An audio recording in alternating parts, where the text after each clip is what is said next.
I'm on location at a small mom and pop business that just made a fool of Ron DeSantis. All they had in their corner was $200 billion in market cap and thousands of the world's best lawyers.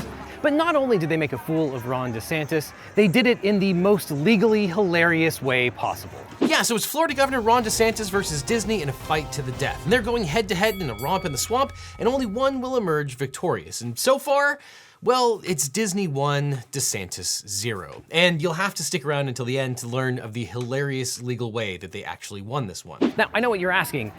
Did LegalEagle come to Disneyland just to film one sight gag? No, I came here for many sight gags. The trouble all started in March of 2022 when Florida's Republican-dominated legislature passed House Bill 1557, aka the Parental Rights in Education Act, aka the Don't Say Gay Bill.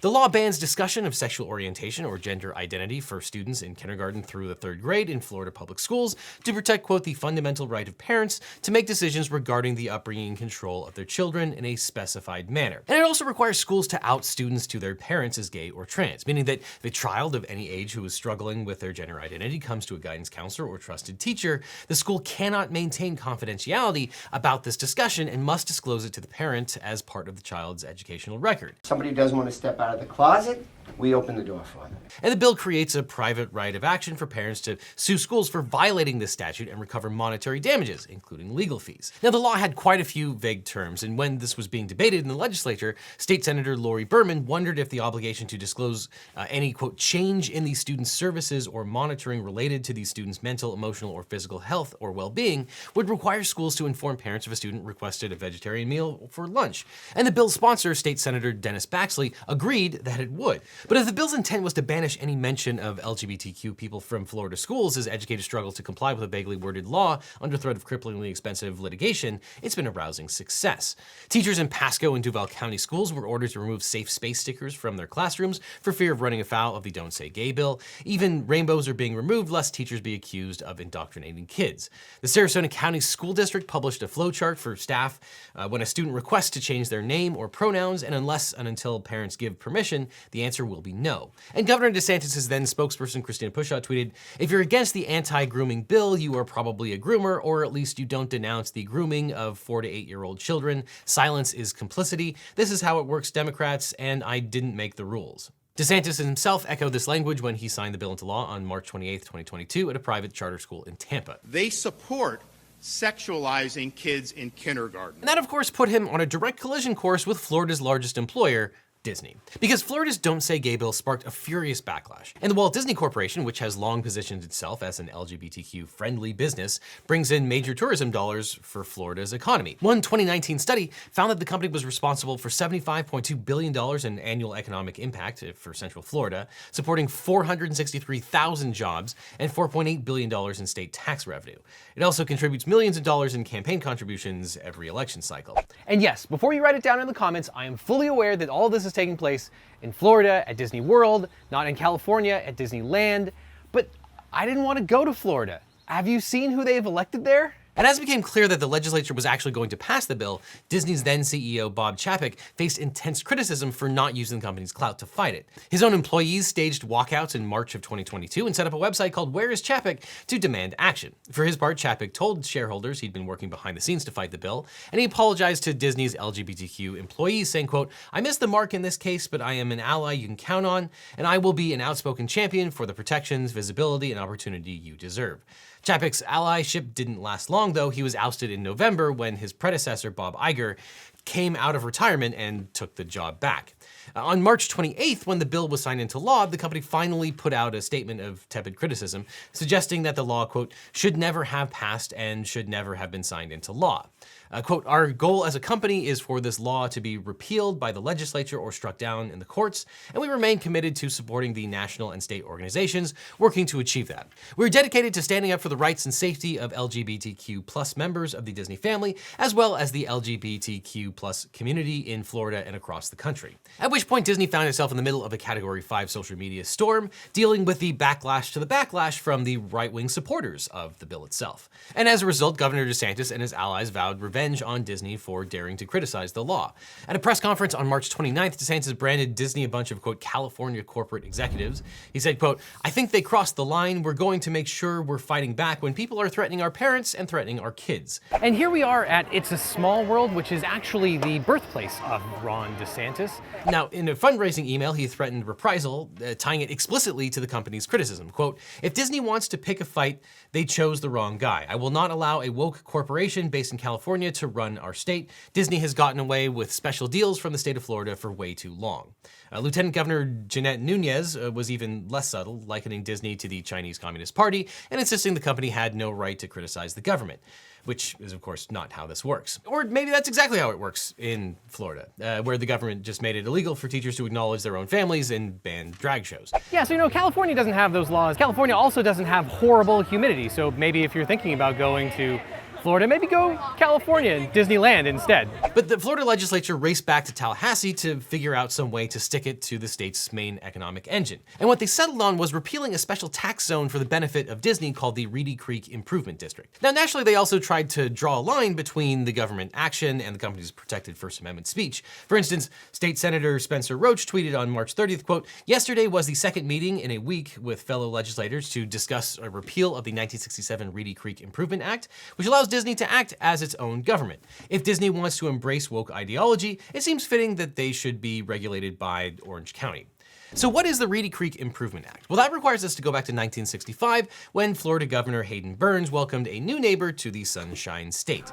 Florida already has many world-famous tourist attractions, and the new Disney complex promises to complement these existing businesses and will greatly increase the magnetism of Florida's dynamic personality. Now, the Walt Disney Company promised to do for Orlando what it had done for Anaheim, California, with the Disneyland theme park. To incentivize the company to build Walt Disney World, Florida created a special tax district for the 25,000 acres of heretofore worthless swampland the company had bought up in Orange and Osceola counties. And according to Florida's Uniform Special District Accountability Act, a special district means a unit of local government created for a special purpose, as opposed to a general purpose, which has a jurisdiction to operate within a limited geographical boundary and is created by general law, special act, local ordinance, or by rule of the governor or cabinet. So in plain English, a special district is a government-authorized regional body dedicated to a specific purpose, like community development, or fire or rescue, or, this being Florida, mosquito control.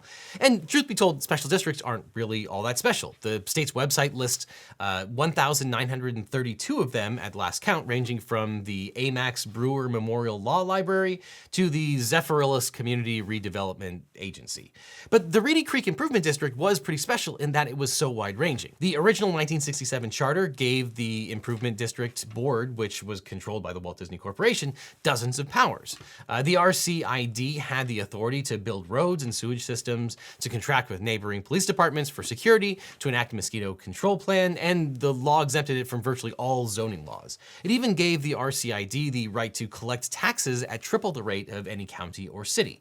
Essentially, the charter allowed Disney to function as its own independent municipality, an arrangement which worked out well for everyone for some 55 years until the mouse got too big for its britches and started talking back to the governor. So in 2022, after Disney criticized the Don't Say Gay law, Governor DeSantis and his allies decided to kneecap Mickey by revoking the charter of the Reedy Creek Improvement District.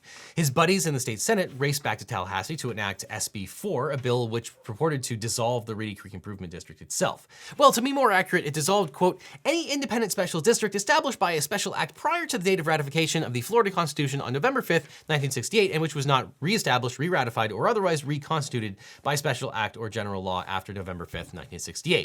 But you probably saw this coming. The only district affected by this law would be Reedy Creek. And Orlando land use lawyer Jacob Schumer immediately spotted a huge problem with his plan to stick it to Disney, because a lot of special districts were empowered to issue bonds.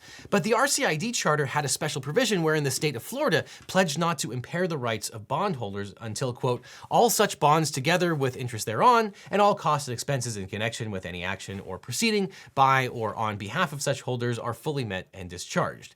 And so dissolving the Reedy Creek district would cause the bond debt to land squarely in the lap of the local government. And while Disney can easily pay the $58 million annual debt service on the $1 billion worth of bonds, Osceola and Orange counties cannot. But DeSantis vowed to fight on, saying, quote, "In the near future, we will propose additional legislation to authorize additional special districts in a manner that ensures transparency and an even playing field under the law." And his spokesperson vowed that no Florida taxpayer would see their rates go up as a result of the governor's mission to punish Disney for standing up for LGBTQ kids. Now, in the event that the legislature passed a substitute statute for SB 4, the bill also renamed the Reedy Creek District the Central Florida Tourism Oversight District and created a new board filled with DeSantis appointees. The panel includes several DeSantis donors with strong ties to the Republican Party. For instance, DeSantis also named Bridget Ziegler, a co-founder of Moms for Liberty, a group of self-described joyful warriors in the culture who fight mask mandates and transgender students going to the bathroom. Her husband is co-chair of the Florida GOP, who donated $1.75 million to DeSantis. She's joined on the board by Pastor Ron Perry, who once described homosexuality as evil and shared a conspiracy theory that tap water might be making people gay, basically sending a message that if Disney ever got any bright ideas about speaking up against the governor again, the board would ensure that the company would deeply regret it. Or as DeSantis put it, quote, "When you lose your way, you gotta have people that are going to tell you the truth.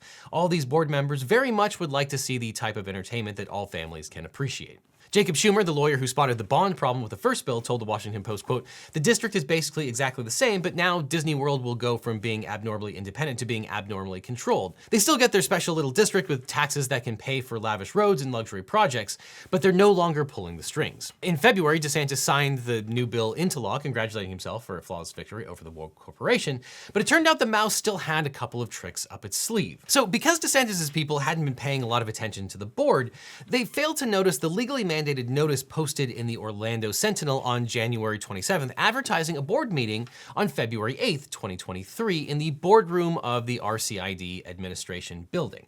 At that meeting, the outgoing board members voted to adopt a new declaration of restrictive covenants. And buried in a lot of legalese, the document ceded most of the board's powers to Walt Disney Parks and Resorts, which meant that the new board wouldn't be able to withhold approval for most of the things that Disney wanted to do. Now, it took the incoming board members almost 2 months to work out exactly what had happened. In fact, it wasn't until their second meeting that they realized that they'd been outfoxed by Disney. Yeah, so I don't know. Maybe the original problem here is that the state of Florida ceded basically unfettered government-like power to a huge corporation, and now they're reaping the repercussions of that.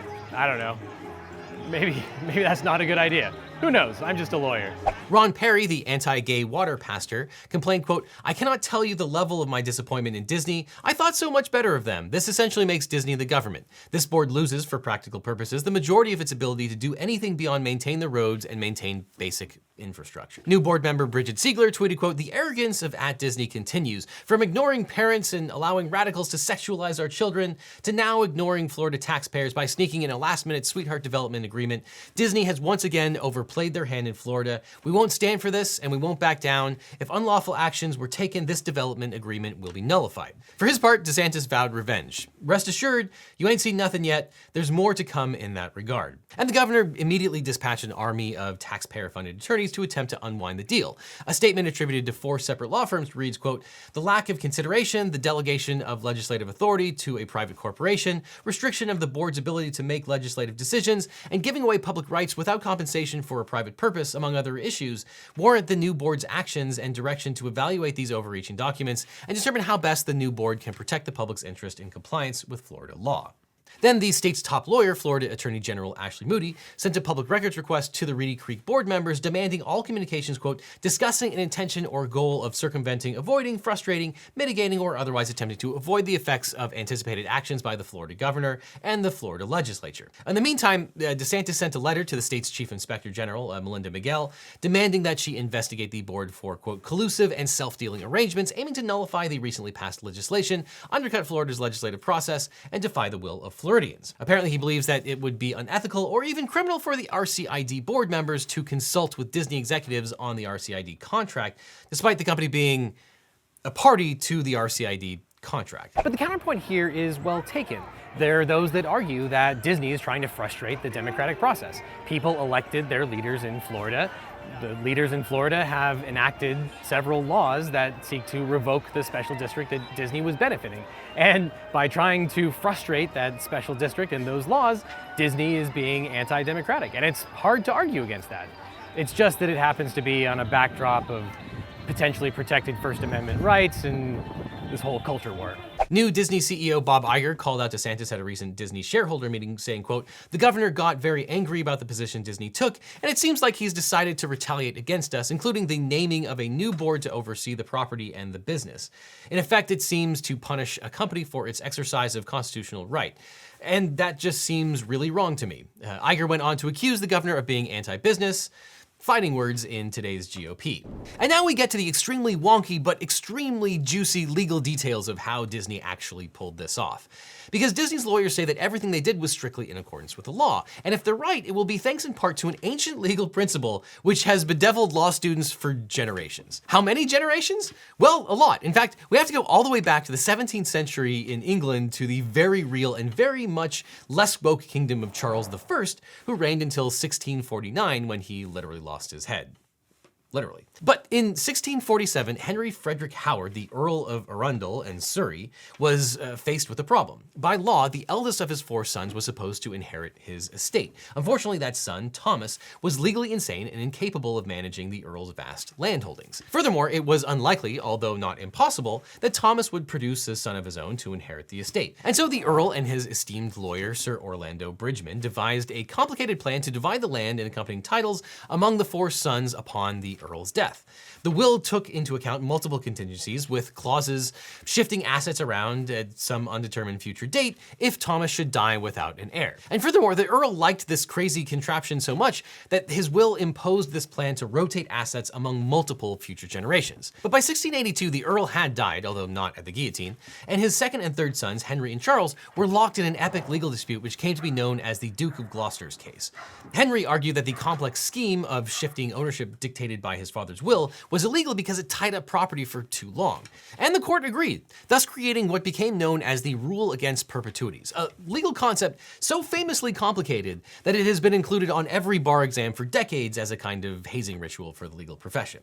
In essence, the court held that it was bad public policy to allow landowners to lock up property forever, i.e. in perpetuity. And at the time, England was rapidly transitioning from a feudal society to one based on capitalism and trade, and so it made sense that the court decided that allowing landowners to wall off great swaths of the country's assets from sale would be a hindrance to the new mercantile economy. And this has become a foundational principle of English and American common law. We don't like rules that say things can't be sold, and we really don't like imposing restrictions on land sale or use by future owners. So over the years, this rule against perpetuities has been reduced to a simple axiom. No interest is good unless it must vest, if at all, no later than 21 years after some life and being at the creation of the interest. Okay, so maybe that's not particularly that simple, but in plain interest, the law will not allow you to dictate the ownership of property forever. The best you can do is pick someone who is alive at the time that the document is signed and peg your instructions to that person's lifespan plus a maximum of 21 years after they die. That person is known as a, quote, life in being, commonly referred to as a measuring life, and that person doesn't have to be a party to the contract. You can make a measuring life Miley Cyrus or Barack Obama or your brother's new baby. It doesn't matter. It just has to be someone alive at the time of the contract. All right, so how does this work in practice? Well, let's say that Scrooge McDuck wants to leave his mansion to Huey, Dewey, and Louie. In his will, he writes, "I leave my home to my beloved nephews for life, and then to their children when the last of them reaches the age of 25. Now, in theory, Huey, Dewey, and Louie could father children, or ducklings, on the last day of their lives. So this will violates the rule against perpetuities because it exceeds the measuring lives, that's Huey, Dewey, and Louie, by more than 21 years. But change 25 to 21 and say my nephew's lives plus 21 years, and it's probably all good. So what does this have to do with Ron DeSantis trying to burn down Mickey's clubhouse? Well, Florida, like most states, has modified its rule against perpetuities. It's no longer 21 years. In fact, in 2022, the state changed the rule from 360 years to 1,000 years, which is pretty optimistic considering how much of the state's population lives in coastal areas, which could be affected by sea level rise. But Disney and the RCID board knew that DeSantis and his allies in Tallahassee would be on the hunt for any possible way to void the declaration that strips his appointees of power over the company. Remember, the RCID board and Disney just watched the legislature pass multiple laws aimed directly directly at them, and they know that he's not above enacting a 17-minute rule against perpetuities that only applies to special districts established in 1967. So to protect the company from that eventuality, they inserted this clause, quote, "If the perpetual term of this declaration is deemed to violate the rule against perpetuities or any similar law or rule, this declaration shall continue in effect until 21 years after the death of the last survivor of the descendants of King Charles III, King of England, living as of the date of this declaration." And you should know, in May, King Charles will be officially inaugurated as King of England. He has 2 sons, 5 grandchildren who are living as of the date of this declaration. So for the purposes of this contract, they are the measuring lives. Prince William's children are Prince George, age 9, Princess Charlotte, age 7, and Prince Louis, who is 4. Prince Harry's children with his wife Meghan Markle, the Duchess of Sussex, are Prince Archie, who is 3, his baby sister, Princess Lilibet Diana Mountbatten Windsor, born June 4th, 2021 in Santa Barbara, California. As the youngest of King Charles's descendants living at the time of this contract, she is statistically the likeliest to be the ultimate measuring life of this contract. Behind me is the Matterhorn, and a fun bit of trivia is that in order to extend the contractual period even further, Disney has actually purchased the rights to King Charles III. He will be cryogenically frozen so that he will actually never die and be interned in the Matterhorn so that all of the contractual obligations will go on basically forever. So kids, that's how Mickey Mouse enlisted a real-life American princess to protect the fake Magic Kingdom in a real-life battle to protect the First Amendment. Yes, because Floridians love it when you antagonize the state's largest employer. I have to admit, coming to Disneyland alone as an adult is a very strange experience. The things I do for this channel. Meanwhile, the new board vows to fake until they make it, passing a resolution restoring their power. But for now, they are pretty much out of a job. And if DeSantis keeps going, the 460,000 people that Disney employs in Florida will be out of a job as well. So they could really benefit from today's sponsor, 80,000 Hours. They're a nonprofit that helps people find impactful and fulfilling careers that aim at solving the world's most pressing problems. Because many sources simply give cookie-cutter advice and only recommend a few well-known career paths that people often think have high social impact, like being a doctor, a teacher, or a charity worker. Boo! No, those are great, but those aren't your only options. And they probably aren't your best options either. Trust me, not one career aptitude test told me to be a YouTube lawyer. But most importantly, relevant career advice can be really hard to find if you care a lot about making a big positive difference in the world. And 80,000 Hours is a nonprofit that aims to help you find a career that's both fulfilling and makes big positive difference in the world. The name comes from the number of hours in an average career, 40 hours a week, 50 weeks a year for 40 years. That's a lot of time, and it means that your career is probably your biggest opportunity to have an impact in the world. 80,000 Hours has done over 10 years of research alongside academics at Oxford University into how to find a fulfilling career that does a lot of good, and it turns out that the best way to make a positive difference might be pretty different from what you'd think. All the recommendations are based on careful research and consultation with experts in relevant fields, and when they aren't sure of something, they say so. Plus, everything they provide is free forever because they're a non-profit. Their only aim is to help solve global problems by helping people find the most impactful careers that they can. So this one is a no-brainer if you're thinking about your career. If you'd like a free copy of 80,000 Hours in-depth career guide that helps you learn what makes for a high-impact career, get new ideas for impactful paths, and make a new plan based on what you've learned, just click on the link in the description or the one that's on screen right now. You'll also get access to their free newsletter with updates on their research and high impact job opportunities. Again, all you have to do is click on the link that's on screen right now or in the description to start planning a career that is meaningful, fulfilling, and helps solve some of the world's most pressing problems. After that, click on this link over here for more LegalEagle, or I'll see you in court. Yeah, it really feels like Disney should have sponsored this one. If anyone knows Bob Iger's cell phone number, just drop it in the comments.